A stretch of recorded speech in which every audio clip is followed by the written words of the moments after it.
umphakathi wase South Africa. Sanibonani ninjani? Angikho right, angiphilile. Ngikhubekile. Kahle kade ngakhubeka. So ngiyazi ukuthi kwesinye isikhathi masikhuluma izinto la ku social media siyalithola usizo. Siyasizakala. Nginenkinga la bantu base South Africa. Ngiyazi ukuthi labalandeli enginabo bakhona abantu mhlawumbe abawodokotela, mhlawumbe bengqondo noma ama social work noma amaphoyisa. Ukuthi ngikwazi ukuthi lo muntu engifuna sizwe sikwazi ukulekeleleka ukuthi iyiphi iminyango esingayenza noma singaqala kuphi. Ngoba kunzima. Nginenkinga la kunomuntu engihlala naye. Ngihlala naye. Lo muntu lona angengeze ngimvezo kwamanje ngoba ngiyabona ukuthi sekumele ukuthi kube yimi nami engikwazi ukuthi ngiyakaze ngoba akusiza ukuthula umuntu elokho exoxela into eyodwa sho lo muntu lo uhlukumezekile. Ngisho nihamba nakuma conference o endaweni la kukhulunywa khona uzoxoxa ngayo lento njalo manivuka ekseni uxoxa ngalento. Manje mina ngikwazi ukumsiza. Angazi ukuthi ngenze njani kodwa nina ngani zakwethu ngiyazi ukuthi nizokwazi ukuthi nisize. Usisi la unenkinga yokuthi ubhuti wakho omdala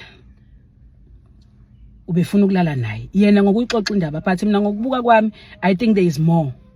There is more. Ngoba uthi ubenokuvuka esenqunu iphentisela ingekho ubhuti esekhumula. Engazi ukuthi yini lemdragile emenze ukuthi agcine elele phansi. Yabona nje kwesinye isikhathi amuzwe engqonqoza ubhuti wakhe angqonqoza endlini kaGeli angene. Uma engena uthi umqondo wakhe bekuvele kube ngathi uyadungeka nje. Okunye kobe kwenzeka ubempopola ngishegeza. Megeza uyampopola. Yabo. Njalo lento le uyayixoxa and sengiyabona ukuthi no lento le ideep. Kunezinto mhlambe ayigodlile usisi asabukuzisho ngoba njalo lento le ngoba nginitshela nje bantu base South Africa uyayixoxa and ngifikisela ngenyembezi. Into esingifikisela ngenyembezi ukuthi ingane yakhe ke manje nayo ngazi ukuthi iyadlwengulwa ngoba ingane uthi wayibona ivuza amanzi ngaphansi. Imivuza amanzi wasola futhi ukuthi uyu ubhuti owenze lento enganeni yakhe. Imivuza amanzi ingane ngaphansi kuthiwa wayisa ke clinic ume ise clinic amanesi amtshela ukuthi ingane ilaliwe ilalo umuntu omdala.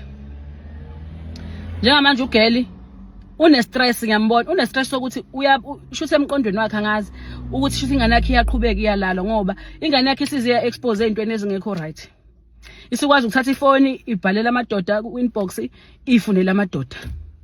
Incane lengane engikhuluma ngayo ifunela shuthi sifuna isiyayifunela ukuthi ilalwe. And uma uyazi ukuthi ingane watshela ukuthi ingane ilaliwe umuntu omdala naye akasukumanga wahamba mhlawumbe emaphoyiseni ngoba phela ingane iyareshwa. Okubhlungu ke ngiyabuza abazali babikelwa le ndaba. Kuthiwa abazali babikelwa indaba walanda ubhuti omdala nkathi efuna ukulala usisi lo engikhuluma ngaye mina ukuthi hawu ngoba phela wagcina sesho ukuthi ubhuti ufuna ukumlala yabo ufuna ukumlala. Kuthiwa bathi ubhuti wayivumela wathi ungene umoya omubi uzoya kumuntu.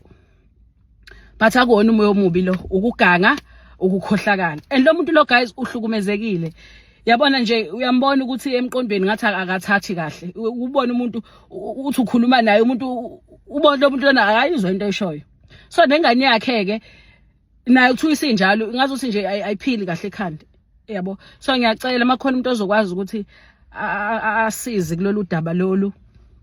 Ngabe odokotela bengqondo bamthatha usisi akhulume ngoba I know ukuthi kumele akhulume. There is more. There is more.